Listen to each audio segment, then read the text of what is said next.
South ఇండియాలోనే biggest sorry store మన Varahi silks మన విజయవాడ ఎంజీ రోడ్ లో డిసెంబర్ 4వ తారీఖున ఘన ప్రారంభం. ఆంధ్రప్రదేశ్లో జిల్లాల పునర్వ్యవస్థీకరణ ప్రక్రియపైన రాష్ట్ర ప్రభుత్వం దృష్టి పెట్టింది. కొన్ని ప్రిలిమినరీ జీవోలు, నోటిఫికేషన్లు రిలీజ్ చేసింది. ఇందులో భాగంగా కాకినాడ జిల్లాలో ఏ మార్పులు రాబోతున్నాయి, కాకినాడ జిల్లాలో అంతర్గతంగా కొన్ని మార్పులకు సంబంధించి ప్రధానంగా ఒక కీలకమైనటువంటి మార్పుని రాష్ట్ర ప్రభుత్వం ప్రతిపాదించింది. ఉమ్మడి జిల్లాల ప్రాతిపదికను చూస్తే 13 జిల్లాలు, ఇప్పుడు విడగొట్టిన జిల్లాల పరంగా చూస్తే కనుక 26 జిల్లాలు కనిపిస్తున్నాయి. ఇటు తూర్పుగోదావరి జిల్లా, ఇటు కోనసీమగా, కాకినాడగా, ఈస్ట్ గోదావరిగా, కొంత భాగం ఏలూరులో కలిసి, అట్లనే ఇటువైపు కొంత అల్లూరు సీతారామరాజు జిల్లాలోకి వెళ్ళి మొత్తం కూడా చీలికలు పేలికలు అయింది. ఫైనల్గా చూస్తే కాకినాడ జిల్లా కొంచెం ఇక్కడ పెద్దగా కనిపించేటువంటి స్వరూపం. అయితే ఇప్పుడు ఉన్నటువంటి పరిస్థితుల్లో కాకినాడ జిల్లాలో కూడా మార్పు చేయాల్సినటువంటి అనివార్యత ఏర్పడింది. అందులో భాగంగానే ఒక కీలకమైన నిర్ణయం తీసుకుంది. ఒక మండలాన్ని షిఫ్ట్ చేయాలి, ఒక మండలాన్ని ఒక రెవెన్యూ డివిజన్ నుంచి మరొక రెవెన్యూ డివిజన్లోకి మార్చాలని నిర్ణయం తీసుకుంది.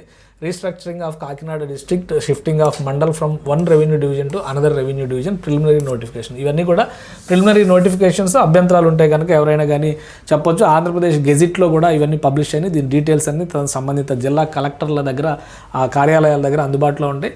30 రోజుల్లో అభ్యంతరాలు చెప్పొచ్చు. అభ్యంతరాల పైన సహేతుకత ఉంటే కనుక రాష్ట్ర ప్రభుత్వం నిర్ణయం తీసుకునేటువంటి అవకాశం ఉంటుంది. సామర్లకోట మండలాన్ని ప్రస్తుతం కాకినాడలో ఉన్నటువంటి రెవెన్యూ డివిజన్ ఇది. కాకినాడ రెవెన్యూ డివిజన్లో ఉన్నటువంటి మండలం ఇది. దీన్ని పెద్దాపురం రెవెన్యూ డివిజన్లోకి మారుస్తూ ఒక నిర్ణయం తీసుకుంది. అది స్థానికంగా ఉన్నటువంటి డిమాండ్ అని చెబుతున్నారు. ఎందుకంటే కాకినాడ వరకు వెళ్ళడం కంటే కూడా సామర్లకోట ప్రజలు పెద్దాపురం దగ్గరలో ఉంటుంది, పెద్దాపురం రెవెన్యూ డివిజన్లో యాడ్ చేయడం వల్ల ఎక్కువ ప్రయోజనం ఉంటుంది అనేటువంటి విజ్ఞప్తులు వచ్చినట్టుగా చెప్తున్నారు.